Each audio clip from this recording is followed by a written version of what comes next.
এক ভক্ত বেটা, বাড়ি নন্দীগ্রাম।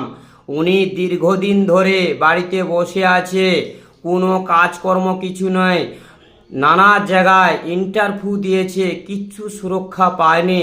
হঠাৎ একদিন মায়ের ইউটিউবে ভিডিও দেখার পর মাকে 501 টাকা দিয়ে পুজো পাঠায়। তার এক সপ্তাহ পরে ওনার কাছে সুখবর আইলো, ব্যাংকের চাকরি। উনি খুব খুশি।